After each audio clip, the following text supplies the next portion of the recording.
So welcome to this month's webinar entitled Creating and Configuring Signup Pages. My name is Claudine Ting, and I'm the Marketing Specialist for Client Success here at SmartSimple.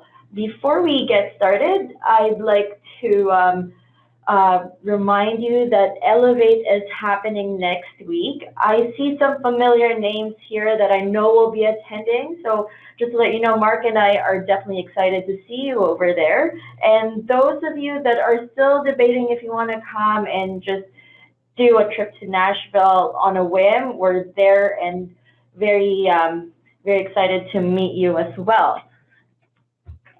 We also have Block Party Nashville happening on October 17th in the afternoon at the Sheraton Grand Nashville. So if you're attending Elevate, this is pretty much a bonus event for you to attend. And then for those ones based in Europe, we have Block Party Dublin on November 22nd, hosted by the Science Foundation Ireland. And now without further ado, I'd like to introduce our presenter, Mark Ridger, SmartSimple's UI lead. Hi, everybody. Welcome. And again, as Claudine said, I'm looking forward to seeing everyone who comes to our block party and our Elevate this year.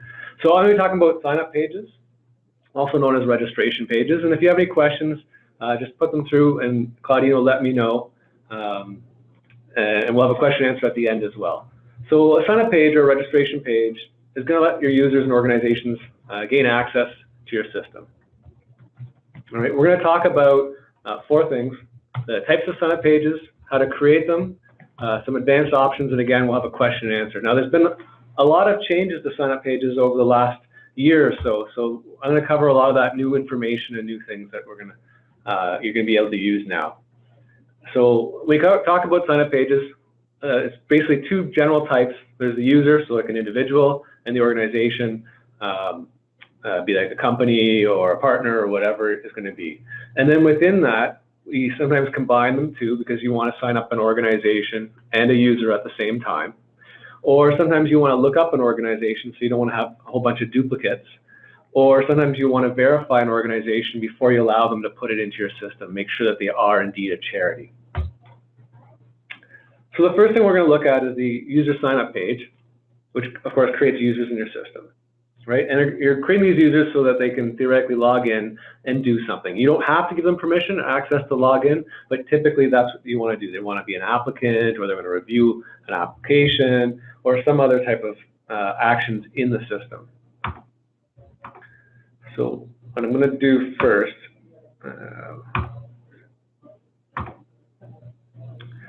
so here's a typical login page that you may have on your system.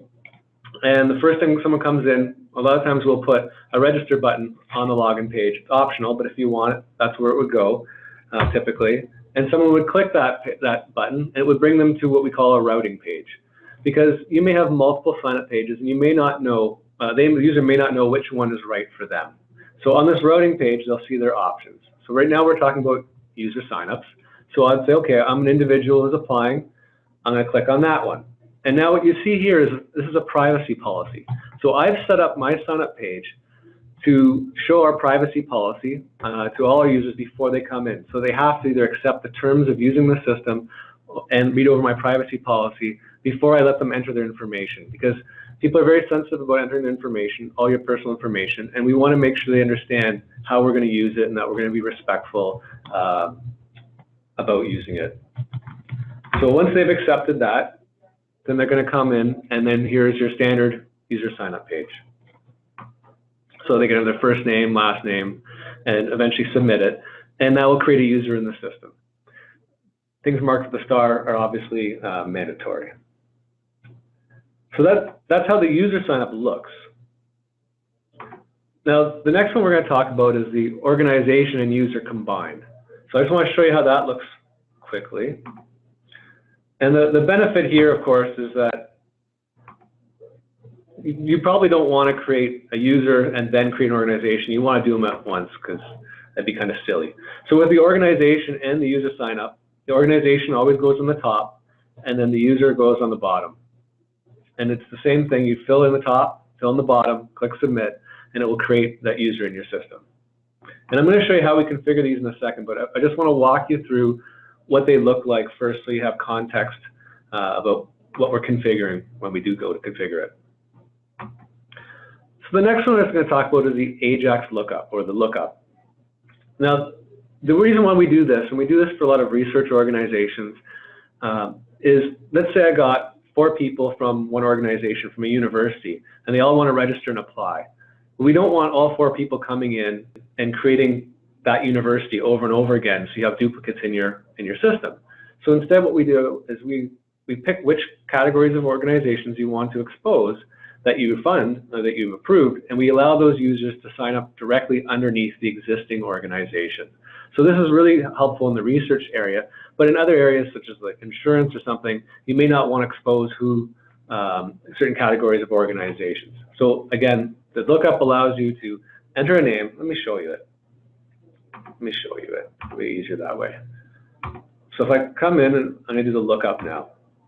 So from the lookup, I just type in the organization that I want. So maybe I'm from the Brooklyn Kerning and Serif Museum, and I click that, and then I add my contact information. And that's going to create my user underneath the existing organization. It's not going to create a duplicate organization.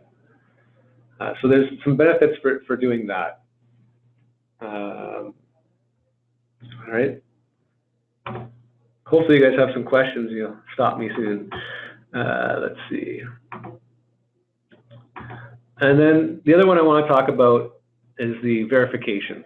So again, maybe I only want legitimate charities applying. I don't want to stop everyone right at the gate. If you're not already a verified charity with like the IRS or another vetting organization, maybe I don't even want you to apply. So we can set up sign-up pages that will do that. So if I come back here, and I'm just going to show you the IRS one, but I'll go through, there's many that we can do. So when you come to one of these vetting sign-up pages, the first thing I do is I come in, I can say, okay, let's say I'm from Texas, and I search, and then here's all the 501(c)(3) organizations that have Texas in their name that are registered with the IRS. So I just pick the one that I want, and it automatically populates all my information directly from the IRS database. And then I just add my contact information. Now with any of these ones, you can always set up a vetting process on the back end so that when someone registers, maybe you have someone else who oversees it and checks it before you promote them to being able to have access, or maybe you give them another role. I'm not going to cover a lot of that back end vetting process, but I'm just showing you the different options on the sign up page. So when we talk about IRS, let me make this big for you. When we're talking about vetting or verifying organizations, we have a number of different options that you can choose from. The IRS, which is your 501(c)(3)s in the US. We've got the CRA, which is the equivalent in Canada. There's the UK, which is the Charity Commission for England and Wales. We've got the Australian Business Number, the Australian Business Register. We've got the Irish companies and business names. And then we've got another one at the bottom here, which is the public and elementary school system. So if you're only dealing with schools, again, we've got a database that pulls all that information for you. So you know that these are legitimate organizations, and then you can screen them again after if you wish. But at least you're gating them right at the beginning. Okay. So next thing I'm going to talk about is how we create these things. So now you kind of have an idea of the different sign-up pages you might want to make or you might want to use in your system. How do we create these? Well, first of all, you got to be a global admin. And secondly, before we started this webinar, I went into the wiki, and I just want to show you because I've updated the page for you. So a lot of the stuff I'm going to talk about right now, don't worry about it. If you just go to our wiki, you can see I've included almost all the information in a brand new article there. I've amalgamated many articles. So this is a homepage of our wiki, which is wiki.smartsimple.com. And if I scroll down, there's a category here called user interface. And if I click on the user interface, there's the first of many new articles going up here. There's one called sign up page. And if I go into it, I explain all the different things you might want to do with a sign up page and how to do it. Okay. So that's just a tidbit, so you don't have to take any notes. You can always go there and reference that. So it's under on our wiki, under the user interface category. So now I'm going to show you the user sign up page. So I'm already a global admin. So here's my my instance, and I'm going to go to the global settings, and I'm going to go to the users tab as a global admin, and I can see I've got a link here that says sign up pages. And inside, here's my sign up page. So if I look at the sign up page, the first thing I need to do is I need an associated organization. The system needs to know when you create a brand new user, where are we going to put them? So I have to have some type of organization or holding organization or somewhere to put these users. So that's the first thing I will select. The next thing is the description here, and that's I encourage you all to put in a description here, because when you're selecting the user sign up page from an organization, this is going to be a key differentiator for you, so you'll know the difference between your different user sign up pages. I'll touch on language in a little bit. And of course I can choose whether or not I want to show the reCAPTCHA. And this is the link if I want to view the sign up page, which I already showed you. And then when I come down here, the next thing I want to choose is, what am I going to use as my duplicate check? Because I don't want Claudine to register twice into my system. So what I'll do is I put up a duplicate check, and by default we do that on users by email. But I can choose other things in this drop-down, any of the other fields. So I can say, well, maybe I don't use emails. Maybe we have an ID number that we use at work, and so everyone has a unique ID because our people are on the road and they're not on email all the time. I can change that to be whatever field I want. So it could be your ID number, it could be your social insurance number, it could be anything you'd want. And you can also do it on multiple things. So I can say, don't let someone with the name of Claudine and with the email of CTing register, and it'll throw a duplicate check message.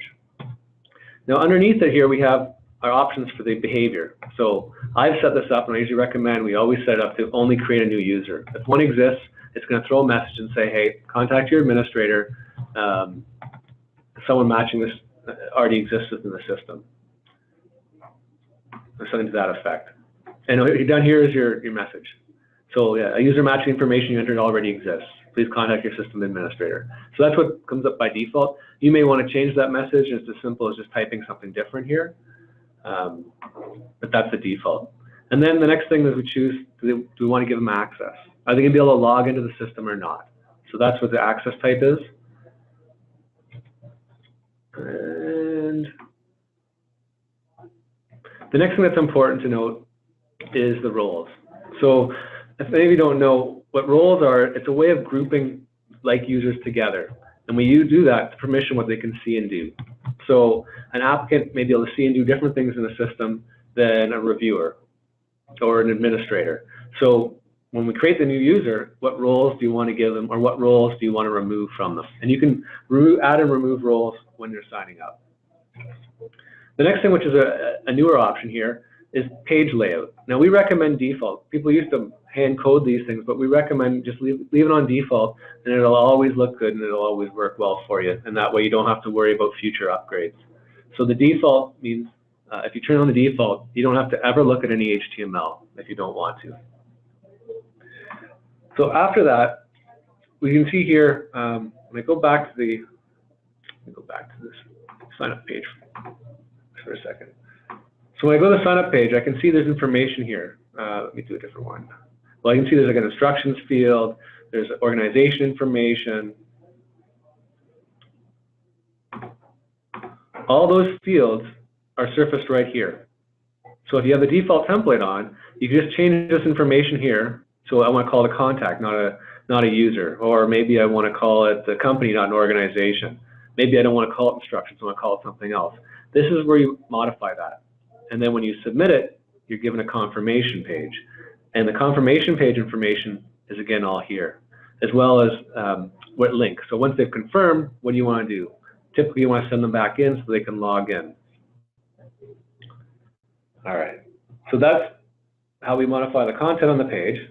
Now, the next thing is, what about the fields? What do you want displayed? What kind of questions do you want to ask? Well, that's as simple as, you can see here, I've dragged them over. So let's say I wanted phone extension. I just drag it over and drop it in. And once I save that, phone extension is going to show up on my sign up page.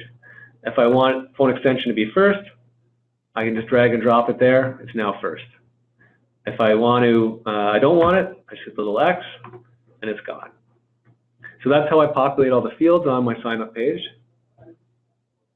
And then of course when I'm done, I just save it. So that's how easy it is to set up a user sign up page. You can see, typically you can do that in a couple minutes. It doesn't take a long time.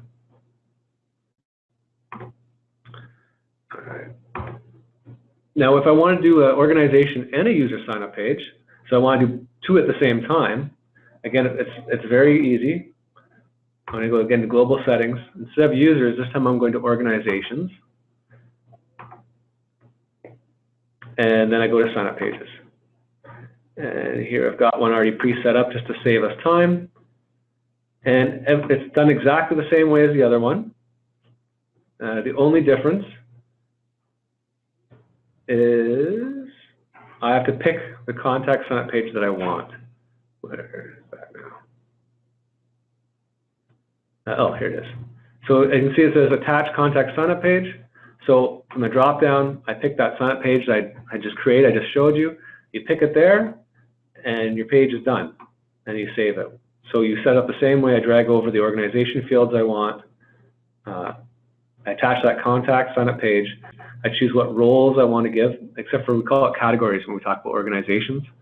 So the categories, again, same idea. We're going to group like organizations together and permission what they can see and do. So maybe all my international organizations have one category, maybe my domestic have another, or maybe my nonprofits have one and my for-profits have another. However you want to organize that, that's where you define it. Okay, so we saw how simple that is. So let's look at how we set up the Ajax, or the lookup. So I talked about avoiding duplicate organizations in the system, or reducing them by having a lookup if you have a model that suits that. So if I go in here and I check out, this is one of the lookup pages. So it's set up the same way as the organization, except when I come down to the bottom, we've got this section called External Verification Settings. And the option is Ajax. So Ajax is the lookup. And then I choose what category of organizations I want to be able to look up. So in this case, I only want people to look up domestic, but you may have some other criteria you want to use. And I only want to be able to look them up when they are in the status of new organization or active. So not only can I say I only want nonprofits, but I want to know status. And if you don't know what status is like your place and time. So for example, I woke up, I had breakfast, I came to work. Each of those would be a status in your process. So your organization registered, maybe it's been vetted, and then maybe it's active, or maybe after some period of time they haven't updated themselves and it goes into an inactive state, or maybe you no longer deal with them anymore, but you still want to keep them in the system. So we use statuses to say what point in time or what stage these organizations are, and we do the same thing for users as well. Okay, so that's how we set that up, and of course I showed you. Then you just type it in, and if there's an organization matching that name in that right status, it'll show up in that list.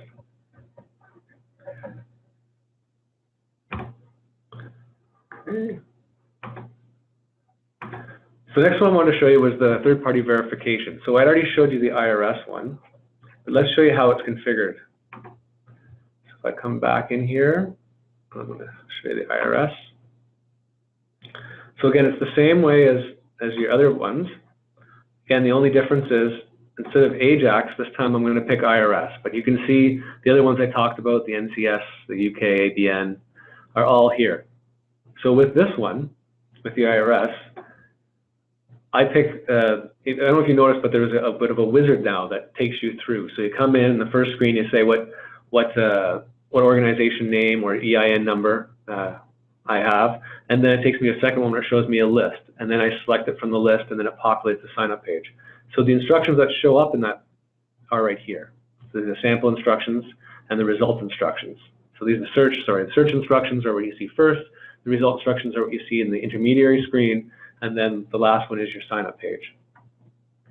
Now, the one thing to note about if you're doing an IRS search, you need to have an EIN number field. So that's just a custom field that's created, and then we map it here. So I just pick it from the list and what I want to map to, and then I start typing the custom field here, and it will show up. Now, one of the other things that we can do is, just because it's a charity and it's recognized by the IRS, doesn't necessarily mean you want to fund it. So we also have a way of excluding foundations. So for example, maybe I don't want to fund religious organizations for some reason. I can go and I can pick it from this list and I can exclude it. And I can also exclude subsections. So maybe I don't want to fund learning institutions or social clubs or, as I said, religious institutions. Again, you have that granularity where I can only bring back from the IRS database those areas that I want to see or want to fund. Okay. So as I said, we did a whole bunch of changes to these sign-up pages over the last little bit. And so I want to talk just a little bit about some of these more advanced options, such as the routing pages, new user email template, privacy policies, deleting and purging personal identifiable information, how we do language-specific sign-up pages, workflows, such as telling somebody that a new person is registered and maybe requires some action on your part, and even eligibility questionnaires. All right, so routing pages we showed you at the beginning. We clicked that register link on the login, and it took you to an intermediary page. And I'll just show you real quick where you go for that. So it goes global settings, and under branding, I go to the login page. Here's the login page I set up at the beginning that you saw when you looked at that site. And again, it's just like the sign-up pages. I can modify the text here, and it automatically modifies on the sign-up page. And I've got a routing page option here. And if the routing page option is on, I get a tab that says routing page. And here's where I can add my text to that page and modify whatever it is I want. And I can also add the text here. So I said, you know, what do I want to call this link? What description do I want to do? And here's the link to it. And of course, I've got a lookup to find that link, so I can find the right sign-up page and just add it.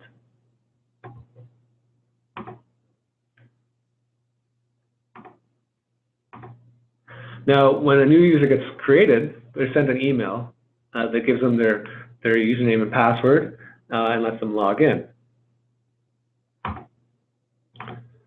So you may find that you want to modify that. So under global settings, security, password activation emails. So this is where that's located. So when someone new registers, they get this message right here. And all these things with the funny @ sign before and after, those are what we call variables, and those will change. So at first name will change into whatever their first name is that they entered into the sign up page. Same with last name. And down here we see we have @password @. Again, that's going to show them that's going to send them the password that they want. Now, if you want, you can also change this to URL, and instead of sending them a password, it sends them a URL where they can go and enter their own information, which is a little more secure. But by default, this is what you get out of the box. And just since we're here underneath, when people request a new password, again, there's just the default message they get. One thing I always recommend to people is you should probably always give people who to contact from your side, or who it is, in case they run into problems. Make sure you always give people a path forward. So if they try this and for some reason they didn't make it in because they got a typo or something, who do they call? Or maybe they had a duplicate. Who is it that they should contact within your organization or within ours?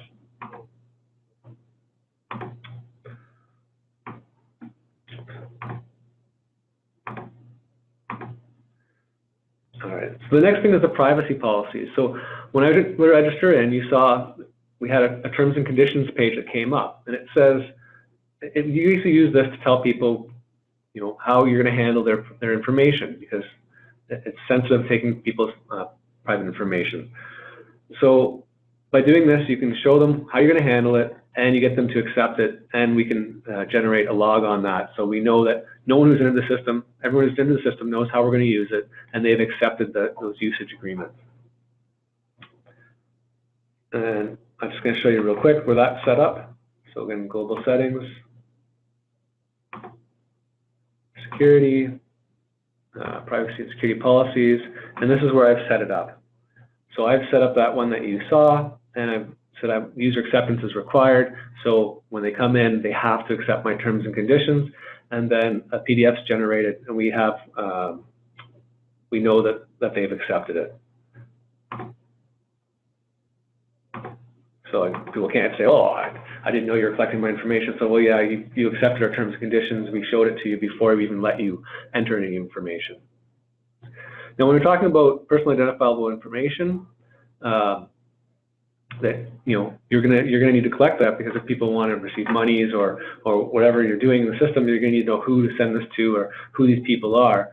But in doing so, you have to collect their personal identification information.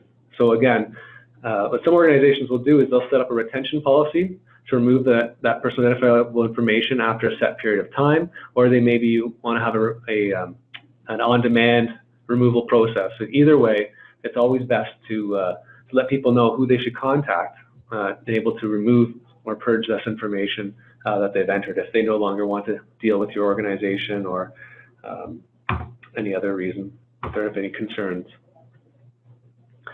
So earlier I said we'd talk about the language. So when it comes to the language, let's say I want sign-up pages in multiple languages. To do this, you create multiple sign-up pages. And then we switch to translation. So on every custom field, let me come in here for a second. So let's go to the user.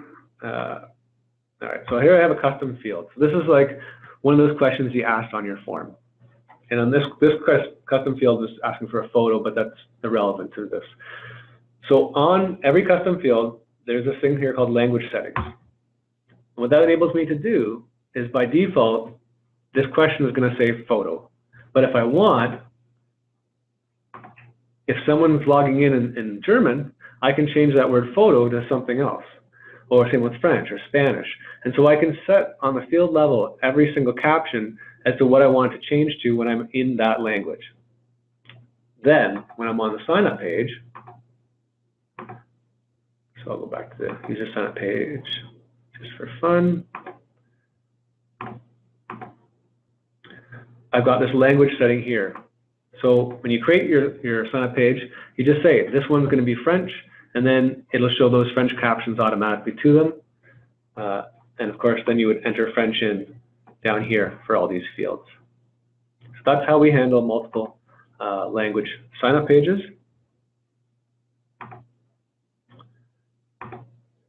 Another thing you might want to do is set up workflows.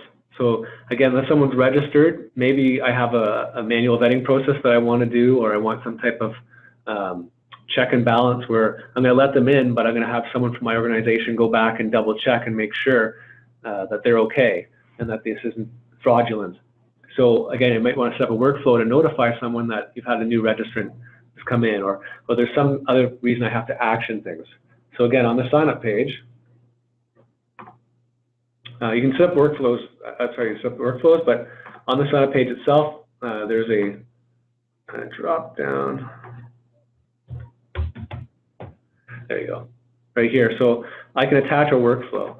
So if I had a workflow here that I wanted to fire, such as notifying Claudine that we had a new registrant for this webinar, I could just set that up, and every time someone registers, she'll get an email with who registered and what actions required of her.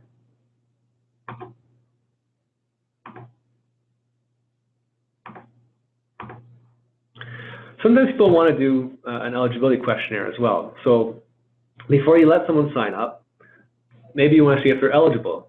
So for example, if you don't fund the religious organizations, maybe you want to set up an eligibility questionnaire that says, are you a religious organization? Are you using this for a social, are you part of a social club? Are you not located inside the US?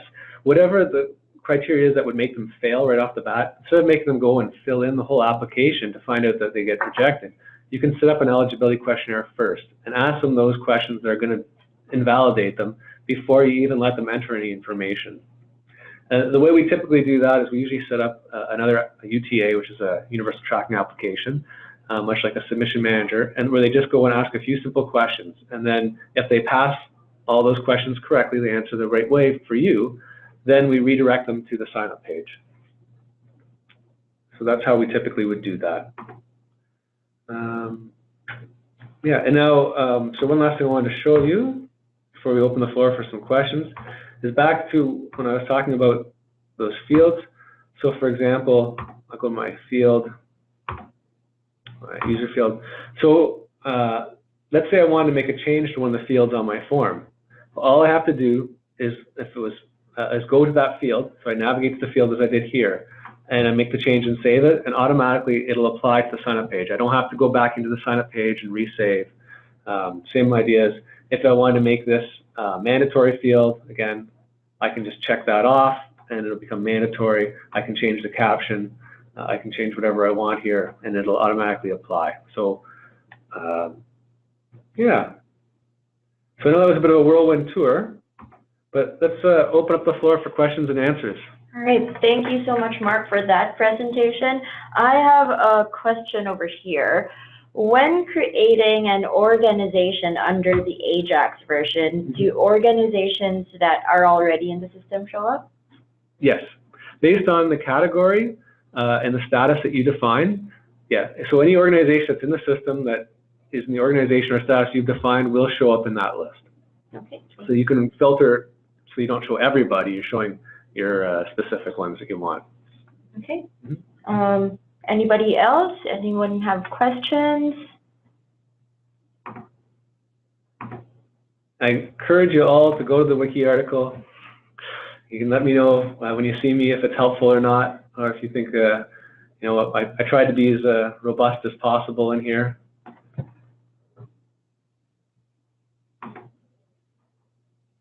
Okay, I think that would be our only question for today. So just a reminder, we have Elevate coming up next week. We're still taking registrations, but just letting you know, we've already beat last year's attendance. So it would be definitely an event you would not want to miss. And then we also have the block parties, one in Nashville on October 17th and one in Dublin on November 22nd. All right, that's it for today. If you have any questions, send us an email at support@smartsimple.com. Recording of this webinar will be available in our YouTube channel by early next week. Thank you so much for attending and have a great day. Bye. Bye.